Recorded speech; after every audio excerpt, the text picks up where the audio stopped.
que alimenta el planeta o a gran parte del planeta casi no tiene ruralidad, no tiene población rural. El 98% de la población en la Argentina vive en un ambiente urbano. Pero no solo eso, sino que a diferencia con la historia que nos comparamos habitualmente y de las cuales sacamos el espejo de donde nos miramos para tratar de analizar nuestra situación, somos un país que carece de una burguesía desarrollada. No hay los dueños de las grandes fábricas, hay unas burguesías de tipo comerciales, hay pequeña y mediana empresas. Nunca sufrió nuestro país ese tipo de transformación. Y consecuencia de eso, tenemos una importante clase trabajadora, pero no una clase obrera. Tenemos uno de los países con más alto índice de sindicalización del mundo. Creo que somos el tercer país más sindicalizado en el mundo, pero tenemos poca clase obrera. O sea, a diferencia de lo que se estudia en los grandes cambios tradicionales en el planeta, siempre los grandes cambios tradicionales hablan de la importancia de la participación de la clase campesina, de la clase obrera, de la burguesía. Somos un país que carece prácticamente de todo eso. Nuestro país, diría yo que políticamente, cuando uno se atiende a la definición de lo que es un partido político, hay creo que un solo sector que tiene una expresión como un partido político, que es el grupo conservador oligárquico, que se expresa a través de los diarios La Nación y los elementos que nosotros conocemos. Después el resto de los sectores populares se expresaron a través de frentes como los grandes frentes populares, nacionales y populares que supieron construir Irigoyen, Perón, Néstor, Cristina, fue su base para construir todo esto. No como sucede en Europa o en Estados Unidos, donde el Partido Obrero tiene su expresión, donde el Partido de la Burguesía tiene su expresión, o en otras partes del mundo donde probablemente los campesinos. Nosotros carecemos de todo eso. Tenemos una gran cantidad de clase trabajadora, pero dispersa por... que solo se puede unificar políticamente alrededor de un frente. Carecemos de eso. Y más de eso también, el otro fenómeno muy importante de lo que está sucediendo en el resto del planeta es que no solamente está disminuyendo en todo el mundo, ya los países desarrollados se miden probablemente por cuánto es la importancia de su población rural. En los países desarrollados la población rural no es más del 10% de la población, la clase obrera no es más del 10% de la población. Grandes cantidades de seres que viven en centros urbanos y la clase media probablemente esté representando ya aproximadamente el 40 o el 45% de la población del planeta, y se estima que en los próximos 30 años la clase media va a ser casi el 60% de la población del planeta. Nunca hubo tal cantidad de eso que se llama clase media, algo sumamente heterogéneo, complejo.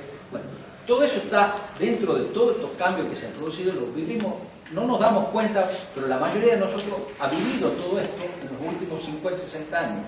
Hemos pasado de 1.800 millones de habitantes, como decía, en el año 48, a tener 7.500 y probablemente hasta el año 30 tengamos 9.000 millones de habitantes. Es un cambio sumamente importante, profundo, no solamente desde ese punto de vista, sino que también desde lo político y desde lo económico, la forma en que se van manifestando. Hay en este momento, a partir de que todos ustedes creo que me han sentido nombrando, estamos viviendo un periodo de una de las crisis más prolongadas en la historia de este sistema llamado capitalismo liberal, como se conoce, donde nunca fue y se instaló de una manera tan hegemónica. No hay prácticamente, como antes, la bipolaridad, la multipolaridad. Hay un sistema, digamos, después de la caída del muro, después de esta construcción tan importante que hay en China, tan insólita, donde coexisten el capitalismo más brutal, pero una construcción única de un partido comunista que controla desde el Estado todo lo que hace ese capitalismo tan feroz que existe en China, pero todo el mundo está integrado dentro de estos esquemas de funcionamiento y de lógica capitalista, que ha caído dentro de una especie ya de locura. No se termina de entender bien cómo funciona todo esto de esa globalización que se ha transformado más bien en una especie de gran mercado de la especulación financiera, y que ha llevado a que todas las reglas o todos los comportamientos que uno hubiera esperado que tenga el capitalismo hasta acá se han salido de su cauce. Los más importantes economistas y pensadores, digamos, están medio desorientados buscando eso que se llama el quinto ciclo de Kondratiev. difícil de pronunciar el nombre de un ruso que estableció que desde 1790 hasta acá hay crisis periódicas del sistema, periodos largos, que duran aproximadamente 50 o 60 años, que hay un periodo ascendente que comenzó con la primera revolución industrial, luego le vino un periodo descendente, luego le vino otro periodo ascendente con la introducción de los ferrocarriles y el comienzo de la colonización del planeta, tuvo un periodo descendente, luego otro periodo ascendente con lo que se llamó la segunda revolución industrial a fines del siglo XIX, aparecieron las grandes transformaciones de la industria petrolera, de las comunicaciones, un muy importante periodo ascendente, después agarraron el periodo de las dos guerras mundiales y vino la gran expansión, que vino esta fase de expansión del estado de bienestar prácticamente en todo el planeta, y entró en su fase descendente y se supone que ya hacia el año 94-95 tendría que haber comenzado, digamos, con su fase para tratar de recuperar el ciclo, y no, sigue descendiendo. No ha vuelto, el quinto ciclo de Kondratiev no está, lo buscan por todos lados, se ha perdido, y se ha perdido por la locura financiera. En sus países, las grandes empresas del capitalismo no tienen la rentabilidad que necesitan. Al no tener la rentabilidad la crisis que se está viviendo hoy, cuando uno la analiza detenidamente y compara, porque uno trata de comparar con los sucesos históricos, es prácticamente su composición, si uno la analiza, es lo mismo que la crisis del año 1930. En esencia, hay una gran crisis de sobreproducción, del enorme sistema fabril industrial que tiene montado el capitalismo en todo el planeta, con las características, salvando las diferencias que hay, y tratar de salvarse cuando está esa sobreproducción, al no tener, digamos, la posibilidad, al ser la oferta tan grande y no ser del lado de la demanda capaz de recibir todo eso, todos los excedentes, en vez de tener dónde invertirlo, van a la especulación financiera y arrastran hacia el efecto opuesto de el crecimiento, sino hay una gran recesión en este momento en todo el planeta y esa se sigue profundizándose. Cuando uno mira lo que está sucediendo en Estados Unidos precisamente, y que es el otro gran fenómeno probablemente de los últimos 500 años más significativo, es que Occidente está perdiendo la preponderancia y el control que supo tomar hace 500 años sobre el conjunto del planeta. Ya el mundo asiático se está poniendo de pie de una manera tal también que muy probablemente lo desplace al mundo occidental. El mundo de la civilización atlántica está perdiendo su protagonismo, fundamentalmente detrás de los Estados Unidos, que son el motor que arrastra justamente toda esa transformación.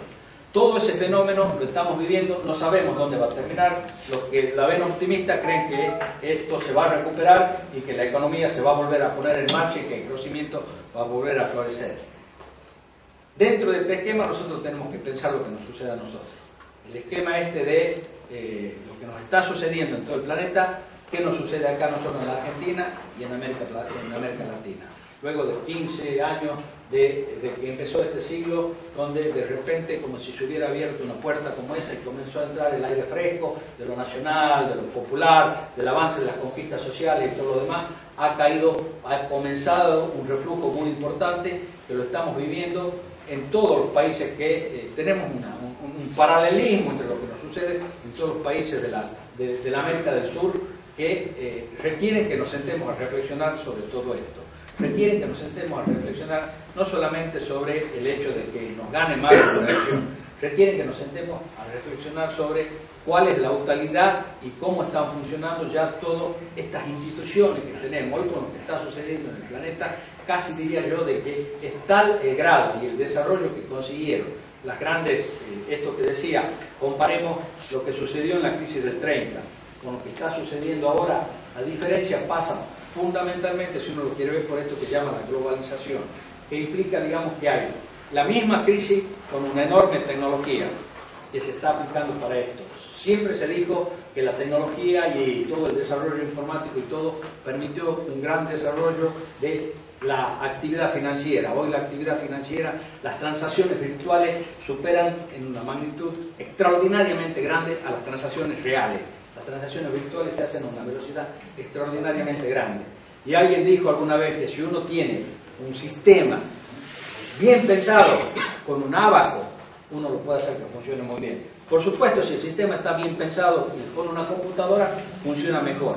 Ahora, si el sistema está mal pensado, y uno les pone la computadora, funciona infinitamente peor. Entonces estos hombres pusieron las computadoras a trabajar en un programa y en una cosa gigantesca que controla todo el planeta en este momento, pero a una velocidad infinita y de una manera que lleva toda la máquina en retroceso. O sea, esto es muy grande lo que está sucediendo. Entonces hay fenómenos, así como les decía que ha crecido la población a un ritmo tan grande, jamás un país ha desarrollado a la velocidad que se ha desarrollado China en los últimos 40 años. Nunca un país ha tenido una transformación a semejante. Las transformaciones se requieren a veces siglos. Entonces esas transformaciones son sumamente importantes. ¿Y qué nos pasa dentro de todo eso a nosotros como América Latina? Somos probablemente la última región que queda que no ha conseguido poner en marcha un proceso de integración para poder sentarnos a la mesa de discusión con los poderes centrales de Occidente, de Asia y de las distintas partes del planeta. Seguimos disgregados, dispersos, balcanizados, tratando de encontrar una solución a todo esto, aplicando esquemas que funcionaron cuando construyeron sus repúblicas, con su división de poderes, ejecutivo, legislativo, judicial, los ingleses, los franceses, los norteamericanos, y nosotros nos ponemos a pensar en todo esto que nosotros hemos discutido durante mucho tiempo para sacar una ley de medios audiovisuales. La aprobaron la Cámara Legislativa, la aprobaron todo lo que les tenían que aprobar, se invitó a los amigos Curiá a discutir con los miembros de la Corte Suprema para que se apruebe una ley que no había forma de no aplicarla, pero un tipo con mucho poder dijo: señores, me importa un corno lo que digan todos ustedes, la ley de acá no se aplica. Entonces empecemos a reflexionar, ¿para qué nos sirve el Poder Judicial a nosotros? ¿Para qué nos sirve el Poder Legislativo a nosotros? ¿Para qué nos sirve todo esto? ¿Está bien hecho esto? ¿O lo tenemos que comenzar a sentar a pensar? Doy eso como un ejemplo, les puedo dar muchísimos más de todo esto que no funciona, que no sirve, que no anda. Tenemos que comenzar a reflexionar cómo construir, cómo armar algo distinto. Y dentro de todo esto, creo que lo que nos toca a nosotros, y acá concluyo con esto, y es un poco el sentido de esta invitación a reflexionar a los compañeros del NOA, y pensamos también invitar a todos los compañeros del norte argentino, esta relación tan desigual que tenemos desde el periodo colonial, pero fundamentalmente desde que nos hemos constituido como un país, la relación está tan desigual con lo que se llama, alguien llamó la porteñidad.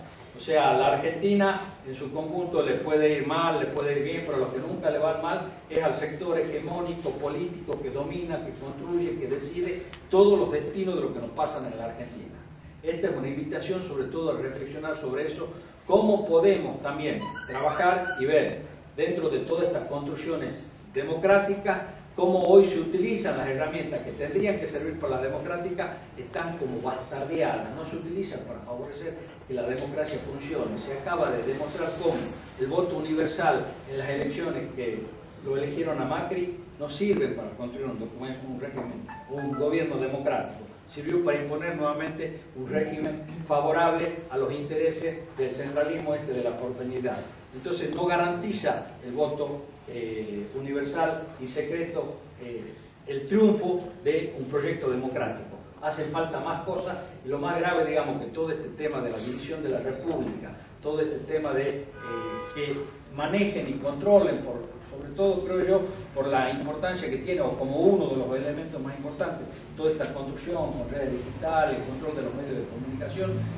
Creo que si algo ha demostrado Macri en su triunfo es que es mucho más útil que ir a regalar una prebenda, un colchón, una chapa, un bolsón, aún darle plata a alguien para tratar de inducirlo a que vote a favor de otra cosa, es ser eficiente en la política esa de comunicación, de difusión por las redes, porque si uno lo convence a alguien que tiene que votar por una cosa, uno después le puede llevar plata y decirle: yo te voy a llevar, el tipo adentro, cuando uno no lo vea, va a votar por lo que él quiere. O sea que eso es mucho más efectivo. O sea, no hay que perder el tiempo regalando bolsones, no hay que perder, eso no sirve para garantizar un triunfo de una elección.